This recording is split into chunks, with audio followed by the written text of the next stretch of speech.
Primer ataque de Al-Qaeda contra los Estados Unidos. Mueren cientos de personas en los atentados contra 2 embajadas estadounidenses en África. La envergadura del atentado fue enorme. Es el inicio de una nueva era de terrorismo. Las consecuencias fueron tremendas. Fue una declaración de guerra contra los Estados Unidos. Para la CIA, solo hay un hombre que puede dar caza a los asesinos. El legendario agente John Bennett. Es emprendedor, agresivo. Es justo el tipo de persona que querrías al mando en una zona de guerra. Los terroristas actúan desde un país donde los Estados Unidos no pueden intervenir. Era muy peligroso. Los clanes somalíes podían traicionarte por unos dólares. La misión supersecreta: infiltrarse en el país más peligroso del mundo, iniciar la operación Celestial Balance y trabajar con el equipo 6 de los SEAL para hacer justicia.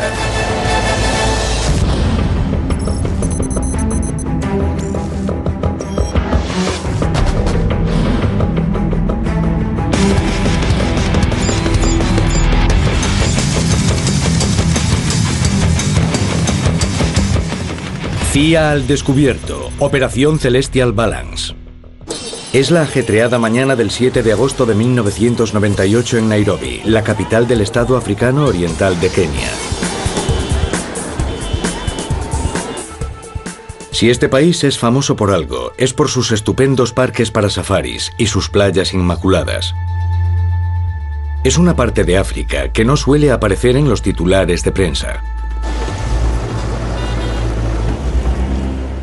Tras dar las 10:30 de la mañana,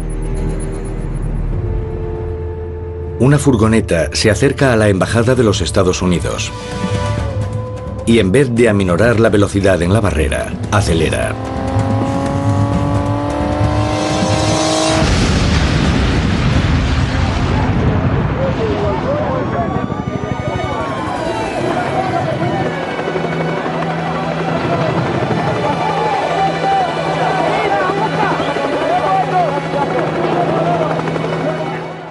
La envergadura del atentado fue enorme. No solo por la potencia del estallido, que destruyó la embajada y algunos edificios cercanos, sino también por la andanada de cristales rotos que desperdigó en un amplio radio. La mayoría de los keniatas que resultaron malheridos lo fueron por fragmentos de cristal. La cifra total de muertos es de 12 estadounidenses y 200 keniatas. Y hay más de 4.000 heridos.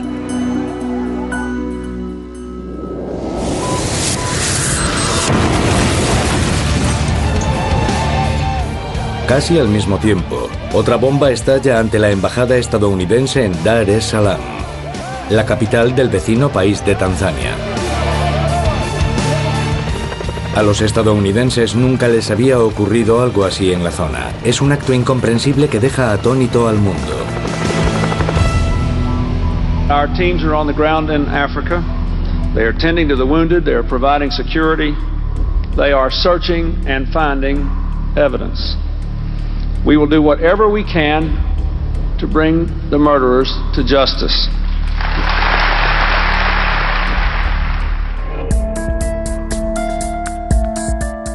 Para un puñado de expertos de los organismos de inteligencia y seguridad estadounidenses, enseguida queda claro que la complejidad de una operación semejante no puede haber sido obra de individuos que trabajen solos. Y sospechan que un jeque saudí del que pocos han oído hablar, llamado Osama Bin Laden, está tras los ataques. A principios de año había declarado la guerra santa contra los Estados Unidos. Y ahora es evidente que quiere que el mundo sepa que ese país tiene un enemigo implacable, que atacará sin avisar. Los atentados de 1998 contra las embajadas fueron un punto de inflexión. Hasta entonces Al-Qaeda había sido una presencia oscura y en segundo plano. El público no la conocía. No era muy conocida fuera de los círculos de inteligencia.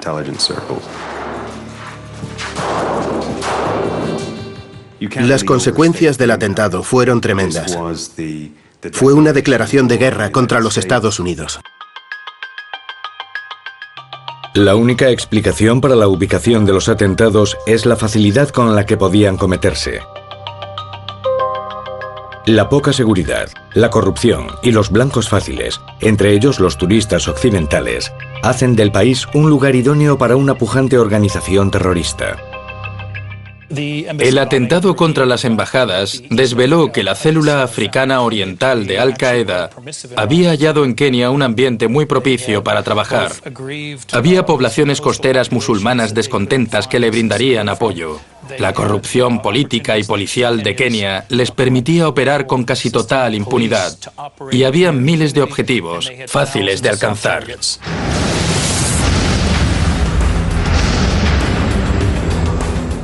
Casi de inmediato, los Estados Unidos atacan objetivos conocidos de Al-Qaeda. Today I ordered our armed forces to strike at terrorist-related facilities in Afghanistan and Sudan. Pero los americanos no logran lo que buscaban. El ataque contra una base de Sudán destruye una inofensiva fábrica farmacéutica. 75 misiles destruyen 4 campos de adiestramiento de Al-Qaeda en Afganistán, con el objeto de matar a Osama Bin Laden, pero no está en ninguno de ellos. Además de perseguir a Osama Bin Laden, la CIA quiere a la célula responsable de la planificación y ejecución de los atentados. A las pocas horas del atentado, la policía keniata tiene un asombroso golpe de suerte. Detiene a un hombre que resulta ser uno de los atacantes suicidas. Uno que se asustó y huyó en el último momento. En su teléfono móvil hay números que confirman su vínculo con Al-Qaeda.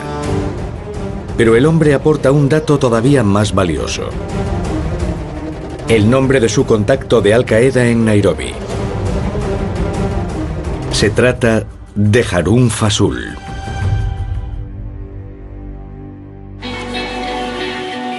La sucursal de la CIA en Nairobi se pone a trabajar de inmediato. Comprueban las llamadas grabadas por la NSA de Bin Laden a Nairobi. Ven conexiones regulares con la sede de una ONG benéfica. Y también conversaciones con un empleado de allí llamado Fasul. Cuando los investigadores registran la sede de la ONG, descubren pasaportes falsos que muestran que Harun Fasul es un alias usado por alguien llamado Fasul Abdullah Mohamed. Resulta ser un terrorista curtido, con más de una década de experiencia. Fasul tenía una trayectoria larga y variopinta. Se movía por varios sitios distintos, dentro y fuera de África, llegando incluso hasta Pakistán. Era el secretario personal de Osama Bin Laden y luego se instaló con él de nuevo en Sudán. Fasul era uno de los jefes de operaciones en el extranjero. Se encargaba de los grandes atentados de Al-Qaeda, sobre todo en el Cuerno de África. Hacía viajes a Kenia, a donde fue para preparar los ataques contra las embajadas, y se encargó de la logística y la financiación. Los investigadores también descubren que Fasul cuenta con la ayuda de un joven protegido llamado Saleh Ali Naban. En posteriores interrogatorios, descubren que los dos terroristas huyeron de Kenia la víspera de los atentados. Los analistas de la CIA deducen que se han marchado a un país en concreto. La violenta, anárquica y caótica vecina de Kenia, Somalia, es el refugio perfecto para los terroristas que huyen. Durante años ha sido área restringida para los estadounidenses, debido a la famosa batalla de Mogadiscio, de 5 años antes.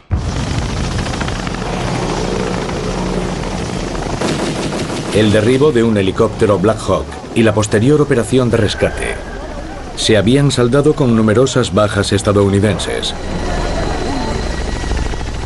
El incidente luego se conocería como Black Hawk derribado. 18 soldados de élite estadounidenses resultaron muertos y también cientos de somalíes. Los Estados Unidos se retiraron y los somalíes tuvieron que apañárselas solos durante varios años.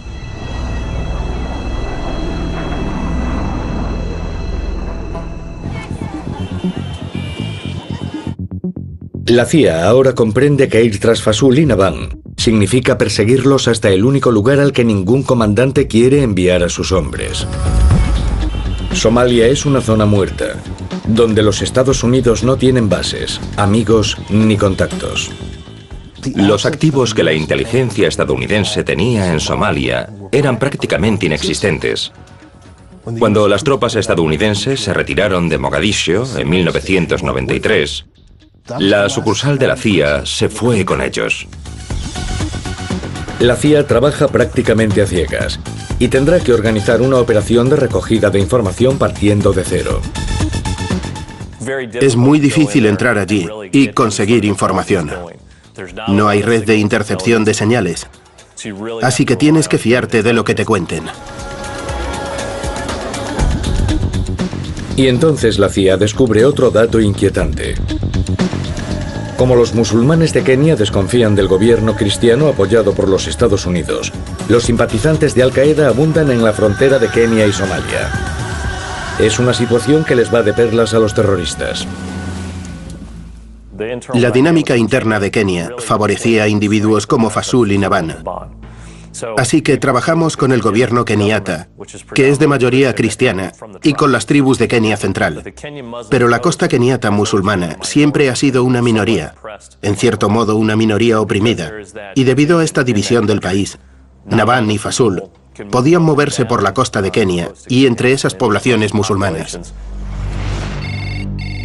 Se averigua que es muy posible que Fasool y Nabhan estén protegidos por una comunidad pesquera musulmana en una de las muchas islas que tachonan la costa de Kenia.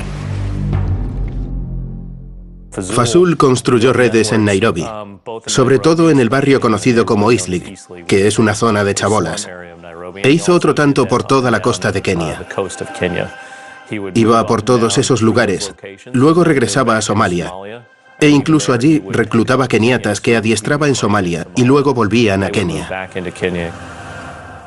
Sabían manejar muy bien esas redes. Les daban cierta capacidad para moverse por toda la costa. Cuando llegaba la hora de ejecutar un ataque, sabían exactamente cómo hacerlo. Y contaban con una red sólida para ello.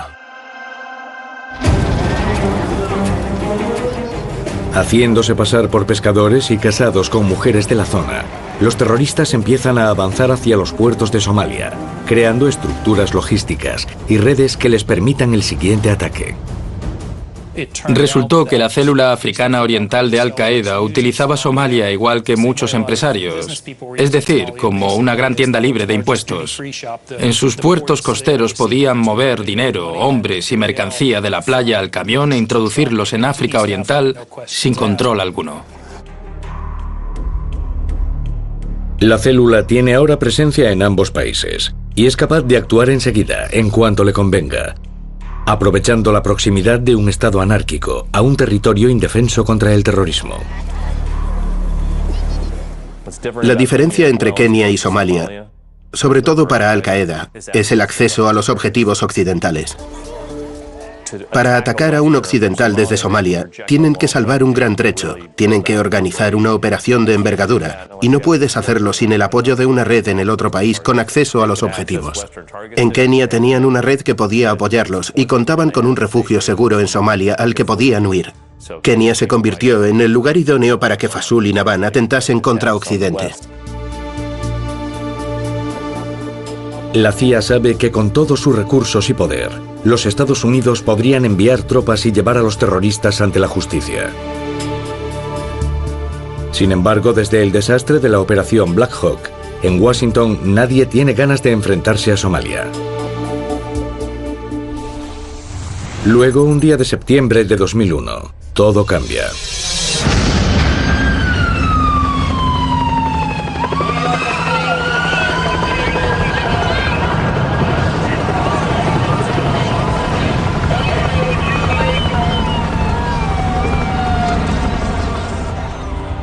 And have ordered that the full resources of the federal government go to help the victims and their families,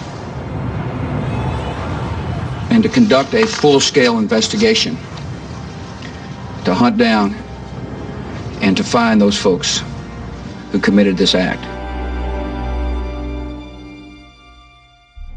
El 11S de pronto convirtió a Somalia en objetivo prioritario de la lucha contra el terrorismo. El gobierno estadounidense tenía buenos motivos para creer que cuando golpeara a Al-Qaeda en Afganistán, la organización se dispersaría hacia lugares sin gobierno, donde estaría fuera del alcance del brazo de la ley. Y Somalia es un país sin ordenamiento jurídico. Es un país islámico. Por tanto, enseguida llamó mucho la atención. Con un cambio total en la política hacia la amenaza terrorista en África, la búsqueda de los organizadores de los atentados contra las embajadas pasa a ser una prioridad absoluta. Los Estados Unidos quieren impedir que Somalia se convierta en refugio para Al-Qaeda. Y el presidente Bush destina $100 millones del presupuesto militar a la zona. El grueso de la partida será para una amplia base militar en la frontera norte de Somalia y también para dotar de fondos a la operación de la CIA en Kenia con ayuda de operativos de inteligencia y de las fuerzas especiales.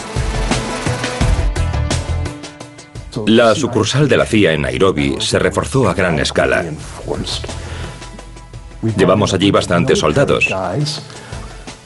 La disculpa fue que eran parte de una misión para adiestrar al ejército keniata. En realidad, eran efectivos de las fuerzas especiales con adiestramiento paramilitar por parte de la CIA. Esos hombres se convirtieron en el núcleo para intentar averiguar qué pasaba dentro de Somalia.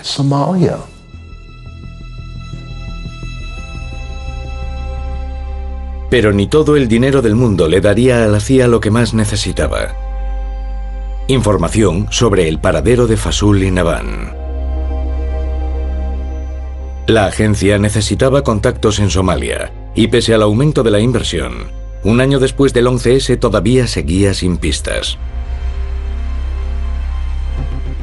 La inteligencia keniata y los analistas de la CIA comprenden que es imposible adivinar dónde o cuándo podrían atacar los terroristas de nuevo. Lo único que saben seguro es que es cuestión de tiempo que lo hagan. 28 de noviembre de 2002. Una de las joyas de la industria turística de Kenia es su costa tropical. Y un complejo vacacional muy solicitado es el Hotel Paradise, cerca del concurrido puerto de Mombasa. Los israelíes suelen acudir desde Tel Aviv para pasar una semana al sol. Es la festividad judía de Hanukkah. Todos están de humor festivo.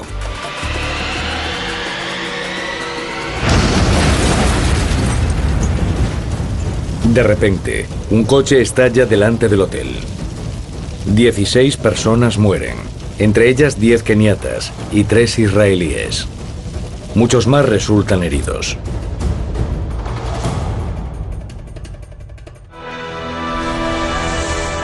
A 1,5 kilómetros y al mismo tiempo, un vuelo charter de Mombasa a Israel despega con 200 turistas que vuelven a casa.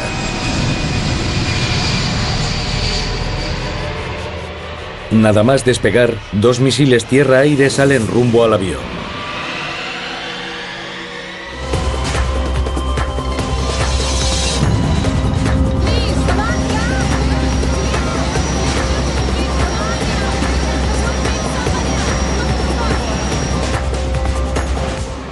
Los misiles no dan en el blanco, por poco. Ataques coordinados simultáneos. El sello de Al-Qaeda. Igual que los ataques contra las embajadas estadounidenses 4 años antes. Fue un ataque en 2 frentes. El primer grupo constaba de 2 atacantes suicidas que irían al Hotel Paradise, pero Naban se encargaría de dirigir la operación del aeropuerto de Mombasa. De hecho, fue él quien disparó uno de los misiles contra el avión. Por suerte, ninguno de los 2 misiles alcanzó el objetivo, pero Nabhan dirigió ese grupo. Luego se reunió con los otros. Regresaron a Somalia, y esa fue la última vez que estuvieron trabajando en Kenia. La CIA cae en la cuenta de algo terrible. Pese a la enorme inversión en antiterrorismo desde el 11S, los terroristas han vuelto a atacar, a solo unos kilómetros de su último atentado, y con una operación que podría haber tenido consecuencias todavía peores. Los agentes americanos y keniatas comprenden que Al-Qaeda está acelerando sus ataques contra objetivos occidentales. Y la CIA necesita ahora, más que nunca, darles caza. Es una advertencia para cualquiera que hubiera pensado que la guerra contra el terrorismo seguía el patrón estadounidense en África Oriental.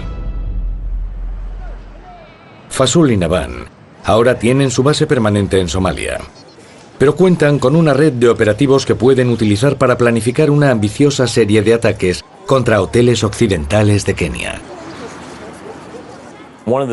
Uno de los operativos de bajo rango, detenido en Mombasa, dijo que después de los ataques del Hotel Paradise, le habían dicho que empezara a estudiar los hoteles de la ciudad. Fasool le había dicho que fuese a reconocer el terreno y que el plan sería perpetrar después otro ataque contra alguno de ellos. Pero a ese operativo lo vieron un par de veces por la costa de Kenia, lo que hizo sospechar que estaba reconociendo el terreno para atacar de nuevo allí. Y entonces se produce un avance. Las conversaciones telefónicas interceptadas desvelan un gran aumento de la actividad de Al-Qaeda en la capital de Somalia, Mogadiscio. Eso sugiere que debe de ser la base de operaciones de la célula terrorista. La célula africana oriental de Al-Qaeda empezó a ir y venir de Mogadiscio a Kenia. Eran lo que el gobierno estadounidense denominaba objetivos de gran valor, unas 5 personas. Así que ahora los Estados Unidos tenían objetivos concretos en Mogadiscio que les interesaba investigar. El problema al que la CIA se enfrenta es que necesita presencia sobre el terreno en Mogadiscio. Pero se trata de algo imposible. Somalia es un país sin ley. El ejército estadounidense había sido expulsado de allí 5 años antes. Es una anarquía en la que los forasteros no lograrían sobrevivir.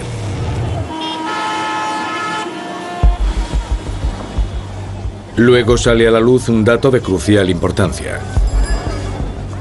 Animados por el éxito de los atentados de Kenia, los terroristas Fasool y Nabhan se han confiado y empiezan a hacerse más visibles.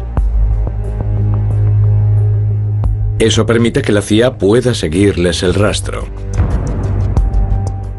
Están forjando vínculos con los integristas somalíes locales, que ahora les ofrecen protección. Para la CIA, todo cambia. Cada vez estaba más claro que la red africana oriental de Al-Qaeda tenía aliados locales en Somalia, que estaban protegidos por milicianos. Por entonces no tenían nombre. Sus líderes aún eran desconocidos. Pero había un nexo en Somalia entre Al-Qaeda de África Oriental y los integristas locales. De ahí en adelante, la investigación antiterrorista estadounidense se centraría en los líderes de Al-Qaeda en Somalia y en sus asociados locales. La CIA comprende que al afianzarse la presencia de Al-Qaeda en la capital somalí, hay que recurrir a lo que habían descartado. Tendrían que enviar agentes en una operación secreta al lugar más peligroso de África para los estadounidenses. Y recurren al único hombre que puede hacerlo posible.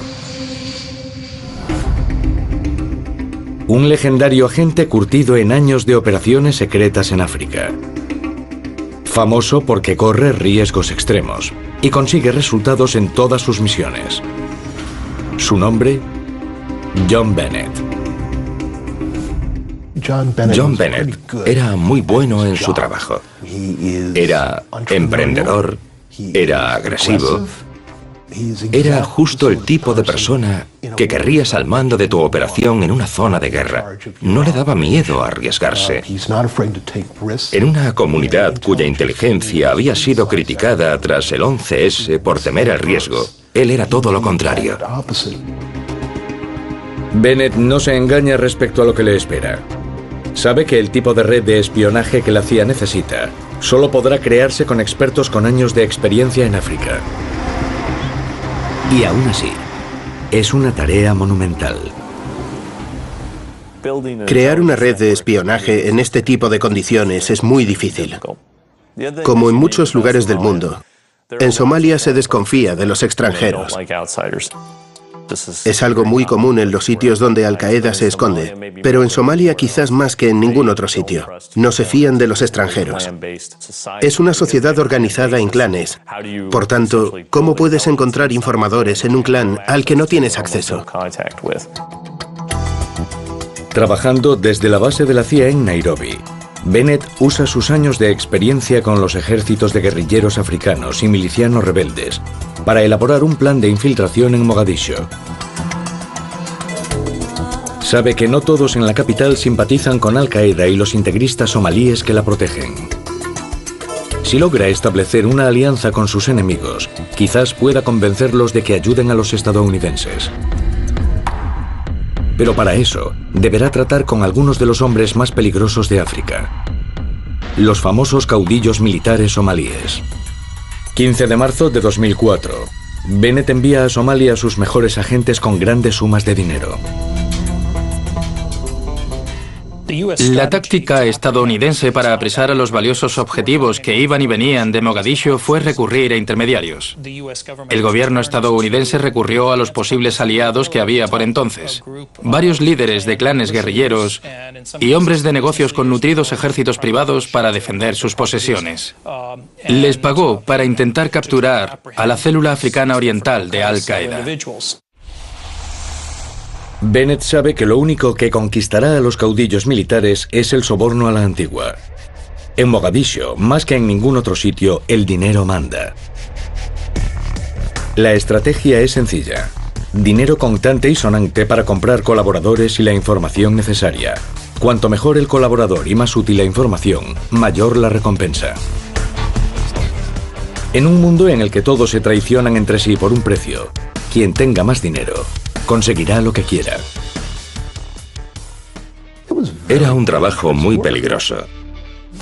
Los clanes somalíes lo mismo te traicionan por unos dólares como cooperan contigo. Así que los americanos que trabajaban en esa parte del mundo con esos caudillos de clanes arriesgaban la vida. Utilizábamos cualquier recurso para conseguir el objetivo. Pero no teníamos embajada, cobertura diplomática, ni protección de las leyes internacionales si alguno de los nuestros era capturado. Era un trabajo muy peligroso. El acercamiento de Bennett a los caudillos militares parece dar resultado. Poco a poco empiezan a capturar sospechosos y se los entregan a la CIA. Los contactos en los clanes se utilizaron para identificar y localizar a los líderes de Al-Qaeda.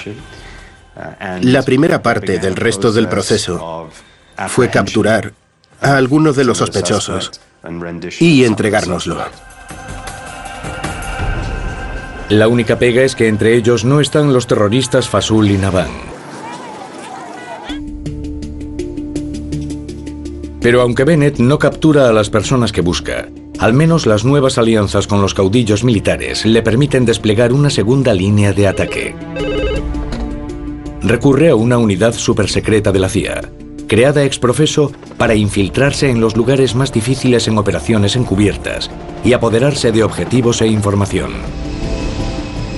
La División de Actividades Especiales. Trabajan con especialistas en comunicaciones pertenecientes a la Unidad de Apoyo a Inteligencia. Bajo la protección de los caudillos militares, pueden trabajar muy cerca de Al-Qaeda en la capital somalí. Tienen años de experiencia en seguimiento de insurgentes en Afganistán. Y saben crear redes de agentes e informadores locales.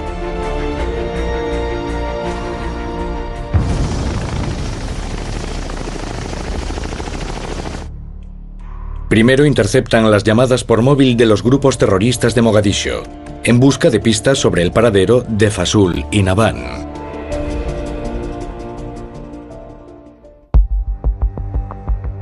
Luego, Bennett recurre a una tercera táctica. Las carreteras somalíes están llenas de camiones que llevan mercancía a través de las fronteras hasta Kenia y Etiopía. Conductores y comerciantes viajan mucho por el país, y si les pagan bien trabajarán como espías. Casi de inmediato las sucesivas tácticas de Bennett dan resultado. Varias fuentes confirman la existencia de una nueva célula de Al-Qaeda dirigida por Naban, y un plan bastante avanzado que podría causar muchísimos muertos. Naban planea alquilar un avión y estrellarlo contra la embajada de los Estados Unidos en Nairobi. 2 camiones con bombas estallarían de forma simultánea a las puertas del complejo recién construido. Todos los vuelos entre Somalia y Kenia quedan suspendidos de inmediato y se evacúa la embajada.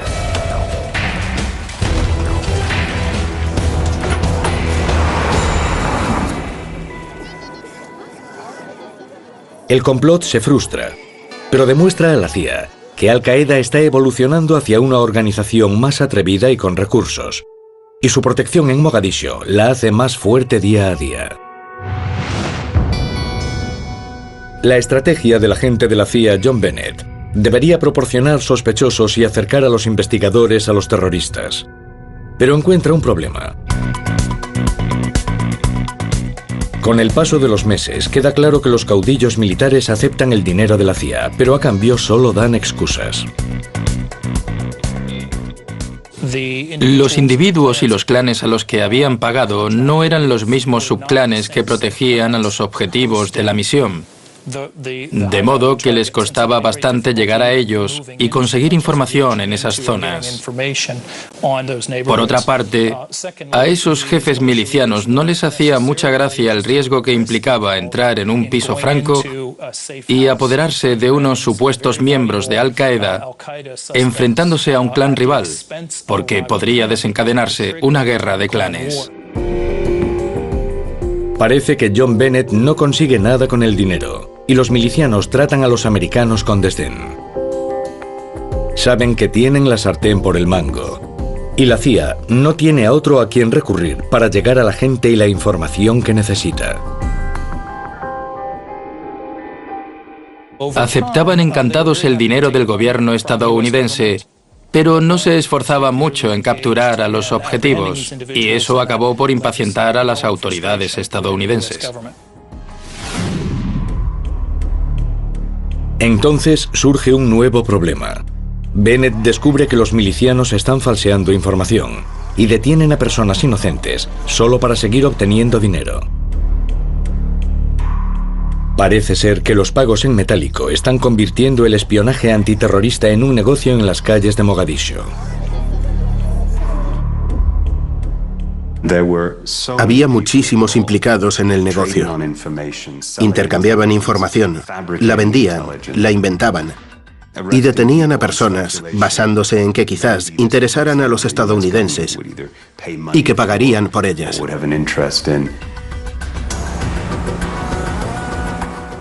La detención de sospechosos de Al-Qaeda era bastante impopular porque los milicianos no siempre comprobaban si capturaban a la persona correcta. Además, los tratos con los caudillos militares debían ser una operación encubierta. Pero se estaba corriendo la voz de que la burda operación de antiterrorismo estaba respaldada por la CIA. Eso hacía todavía menos populares a los americanos en las calles de Mogadiscio, que acababa entregada totalmente a los integristas. La colaboración de la CIA y de otros sectores del gobierno estadounidense con los líderes de la milicia somalí era un secreto a voces.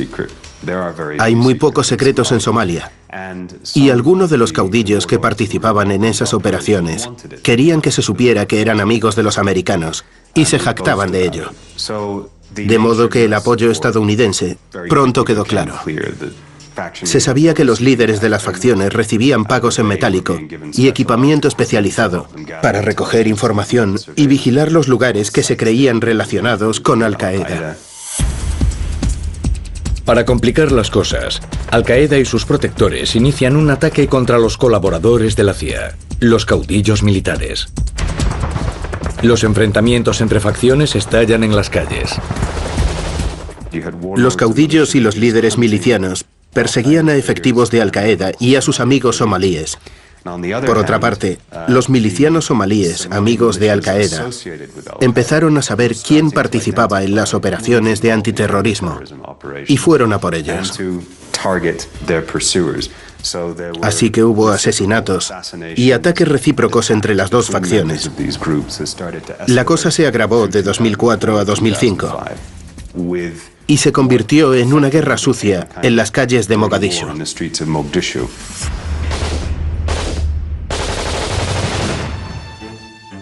Luego, los expertos en comunicaciones de la Unidad Especial estadounidense descubren mediante escuchas una información preocupante. Los integristas somalíes que protegen a Fasoul y Nabhan están ganando rápidamente adeptos y fuerza en la capital.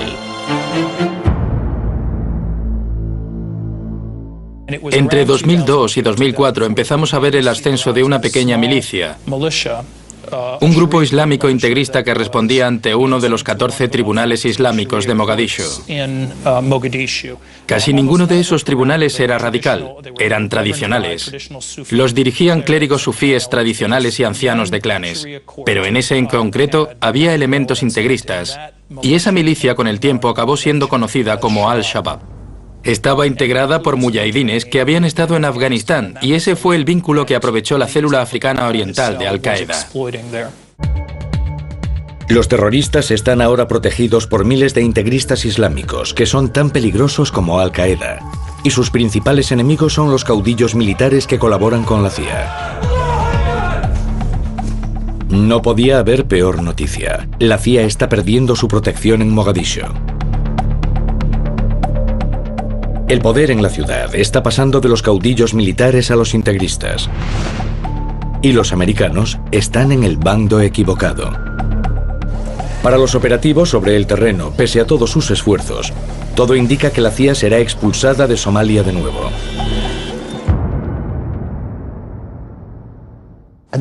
Y entonces ocurrió algo extraordinario. Las fuerzas armadas etíopes invadieron Somalia.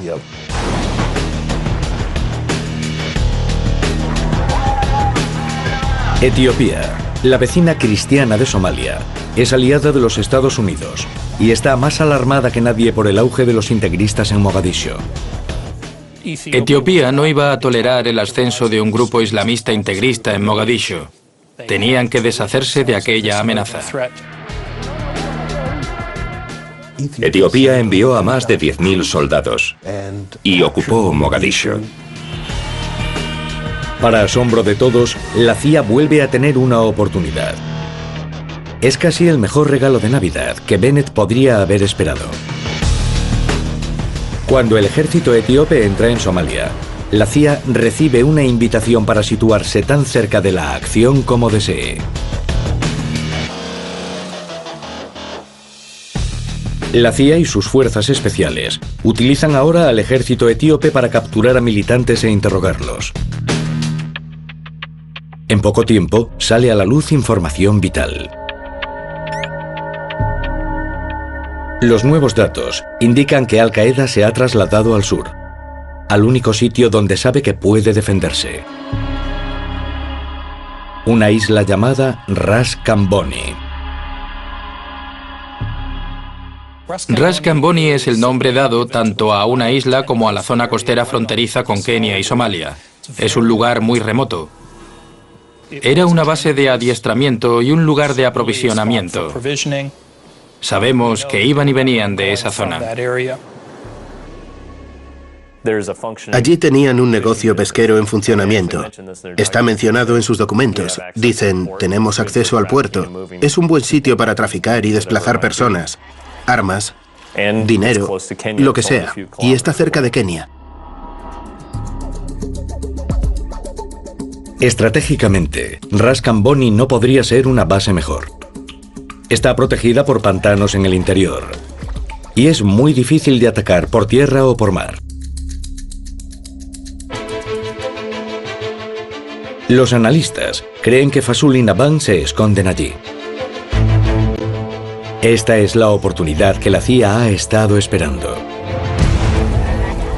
Cuando el ejército etíope asedia la ciudad, los cañoneros AC-130 se envían para castigar los campos de adiestramiento con fuerza letal.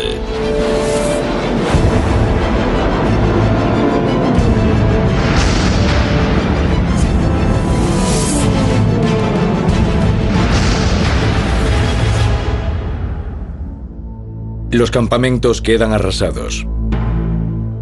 Pero no hay ni rastro de Fasul ni de Naban.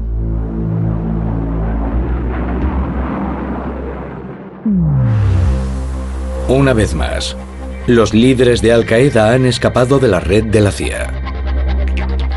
Es difícil no llegar a la conclusión de que el único modo de eliminar a los terroristas es poner efectivos sobre el terreno y enviar a las fuerzas especiales. Pero sería arriesgarse a otro Black Hawk derribado. En Mogadiscio, la situación política, cada vez más inestable, implica que a los americanos se les acaba el tiempo para encontrar a los terroristas. Pese a la invasión etíope, Al-Shabaab, los protectores integristas de los terroristas de Al-Qaeda, Fasul y Naban, está ganando popularidad con rapidez. En ese momento, a principios de 2007, Al-Shabaab pasa de ser una pequeña milicia islamista con unos 400 mujahidines a ser una organización mucho mayor que incluye a miles de somalíes que la apoyan tácticamente para echar a los invasores etíopes de Somalia. Por tanto, Al-Shabaab ahora se elige en adalid del sentimiento antietíope que se afianza en Somalia. La CIA sabe que el poder de Al-Shabaab significa que será cada vez más difícil atrapar a sus aliados Fasul y Naban. A continuación, la División de Actividades Especiales de la CIA descubre información de que los terroristas tienen problemas. Una crisis política en Al-Shabaab significa que han empezado a pelearse entre ellos. Los protectores de Fasul y Naban están perdiendo eficacia. Eso podría dejarlos al descubierto y darle a la CIA la oportunidad que tanto necesita. Había disputas internas en el seno de Al-Shabaab. Discutían sobre quién sería el líder, quién estaría al mando, si eran más importantes los problemas somalíes o esos luchadores extranjeros que habían llegado. Las disputas hacen que uno de los terroristas, el líder de Al-Qaeda, Saleh Ali Naban, se desplace con más frecuencia para mediar en ellas y alcanzar pactos. Esos desplazamientos facilitan su vigilancia. La CIA localiza enseguida su domicilio en la capital. Es vigilado día y noche. Averiguan que de vez en cuando, Naban viaja al sur de la capital, por lo general en un solo vehículo, y va poco armado.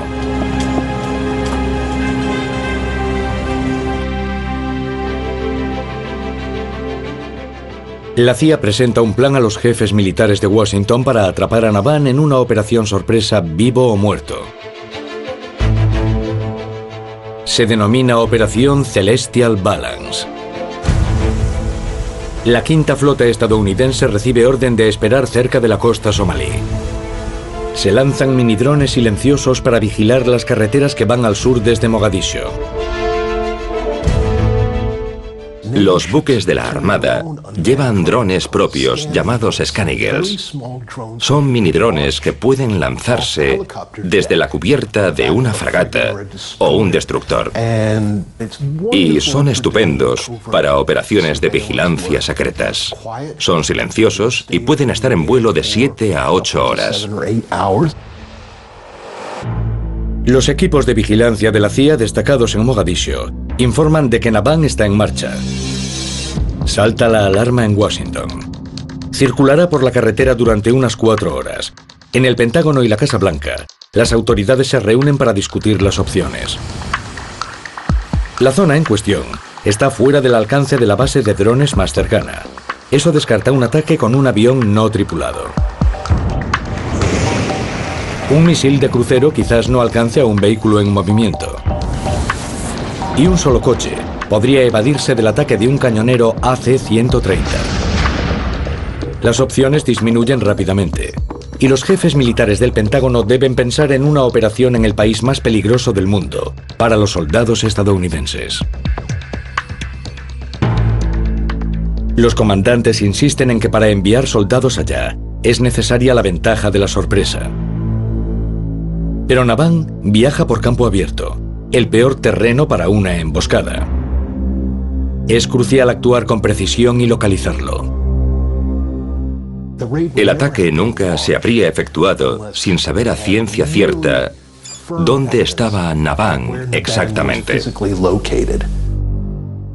Era necesaria información en tiempo real de los drones de reconocimiento.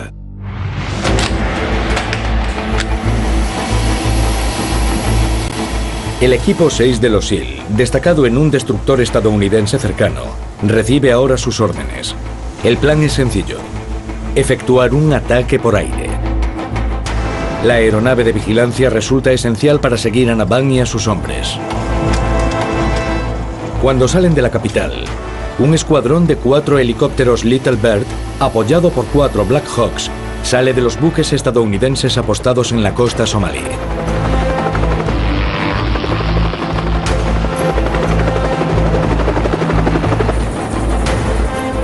Localizada la situación de Naván, el equipo 6 de los SEAL interviene y ataca al terrorista de Al-Qaeda.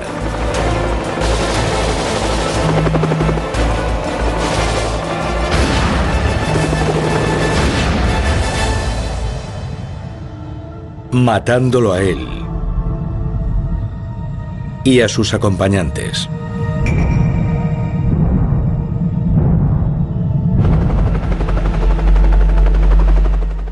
Por las imágenes transmitidas por el dron, los comandos supieron la ubicación del objetivo y pudieron cumplir su misión.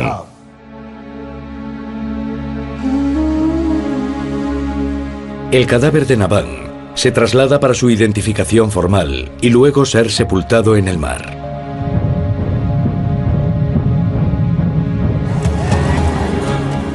Pero el trabajo de la CIA todavía no ha terminado. Siguen buscando al otro terrorista de Al-Qaeda, Fasool Mohammed. No tardan en localizarlo y seguirlo. Resulta muerto en un tiroteo con el Ejército Nacional Somalí.